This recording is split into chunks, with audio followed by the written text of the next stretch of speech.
Bonjour, le vendredi 15, samedi 16 et dimanche 17 novembre se tenait à Toulon, dans le Var, l'édition 2013 de la Fête du Livre. C'était la 17e édition. Voici l'interview de Patrick Mahé. Alors nous sommes le samedi 16 novembre 2013, nous sommes toujours à la Fête du Livre de Toulon. J'ai quelqu'un à côté de moi et ce nom ne m'est pas inconnu. J'ai lui demandé de se présenter. Bonjour. Chez moi c'est les invités qui se présentent. Bonjour, je m'appelle Patrick Mahé. Je suis auteur d'une quarantaine d'ouvrages. Les derniers en date étant un livre-hommage à Édith Piaf avec Philippe Laurin, ici présent, l'illustrateur. Un beau livre-album. Et puis aussi un livre sur le whisky qui est la culture whisky. C'est plus la culture des peuples et des pays producteurs de whisky que la boisson en elle-même. Et puis bien sûr encore Édith Piaf avec Marcel Cerdan, Elvis Presley à qui j'ai consacré 3 livres. Par ailleurs j'ai été rédacteur en chef de Paris Match pendant 16 ans, directeur de Télé 7 jours pendant 10 ans. Voilà, le nom me dit quelque chose. Et le nom peut, oui effectivement, peut-être ça peut parler aux lecteurs de Télé 7 jours et même aux téléspectateurs des 7 d'or, parce que j'ai eu la chance de les présider pendant plusieurs années. Justement ce passé donc a permis que...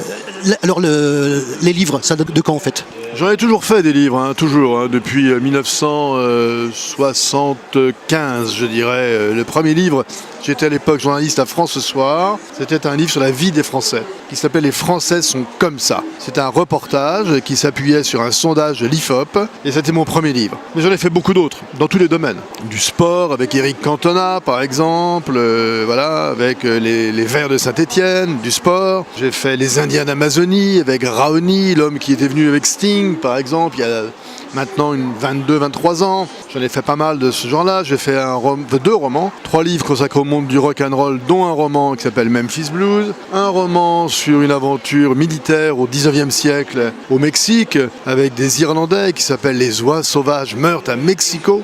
C'était des Irlandais qui avaient déserté l'armée américaine pour passer du côté mexicain, pour des raisons religieuses d'ailleurs. Et puis beaucoup de livres-albums et beaucoup d'histoires. Je vous le dis, Édith Piaf étant le dernier en date avec Philippe Laurin, qui est un grand illustrateur, dont j'ai déjà édité ailleurs, chez un autre éditeur, un livre sur Jean Ferrat, qu'il avait publié il y a 2 ou 3 ans. Et puis bien sûr, ce Culture Whisky, qui en est cette année, rien qu'en 2013, à sa 3e édition. Alors c'est un livre cadeau, diront. C'est pas un livre qu'on achète comme ça. C'est un livre de fin d'année, un livre pour Noël, pour les fêtes, un livre festif. Et on en est quand même à la 3e édition pour un tirage de 12 000 exemplaires dans un univers un peu de niche quand même. Mais c'est un livre esthétique et c'est ce qui plaît. Ce qui est intéressant, c'est le côté culture whisky. C'est pas seulement l'addition des boissons. On va beaucoup plus loin. On ouvre les portes des distilleries, des familles, des grandes familles et puis des pays surtout producteurs. Donc c'est aussi un voyage en Irlande, en Écosse, en Amérique et même au Japon. Alors le dernier en date, c'est lequel ? Le dernier en date, c'est Culture Whisky.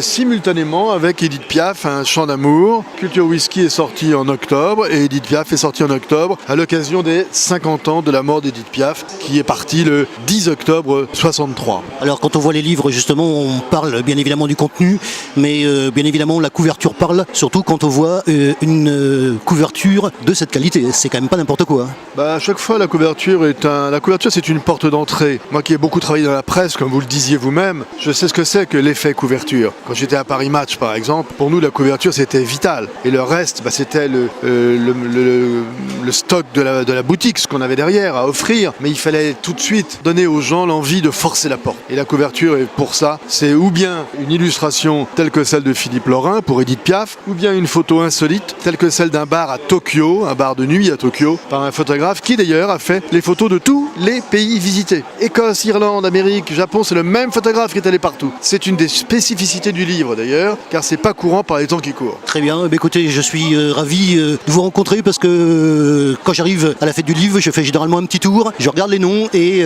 j'ai accroché sur votre nom et vous savez pourquoi, parce que ce nom ne m'était pas du tout inconnu. Merci beaucoup à vous et à part ça, je suis président d'un salon aussi que j'ai créé en Bretagne, mon pays, à Vannes dans le Morbihan. Et donc au mois de juin, le 3e week-end de juin, nous accueillons également, très loin de Toulon, mais un public maritime aussi, 30 000 visiteurs en été, à l'occasion l'occasion du solstice d'été. C'est une autre fête du livre. Si vous me permettez cette question, alors à part justement les livres que vous faites et qui sont fort nombreux et fort beaux d'ailleurs, vous faites quoi maintenant alors? Là, je suis éditeur et je suis directeur de collection aux éditions du Chêne, là où a été publié Culture Whisky. J'ai fait beaucoup de livres sur la mer avec le photographe Philippe Tisson, dont un livre sur la Méditerranée et un très beau livre sur la Corse. Très beau livre. Et puis, je suis directeur de collection aux éditions du Cherche Midi, où là, je publie plutôt des documents. J'ai bien fait de poser la question. Je sais où vous êtes maintenant. On savait où vous étiez avant, on sait où vous êtes maintenant. Vous savez tout maintenant, voilà. Merci de nous avoir reçus sur votre stand. Et à Toulon, ce qui est un grand plaisir.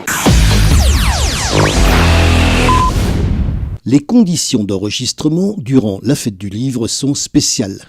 Elles se font sur le stand des interviewés.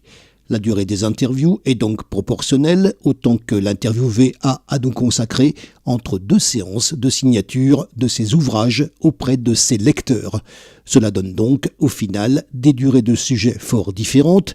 Merci aux personnes interviewées de nous avoir reçus sur leurs stands respectifs. Retrouvez nos sujets sur la chaîne YouTube KXTC Podcast.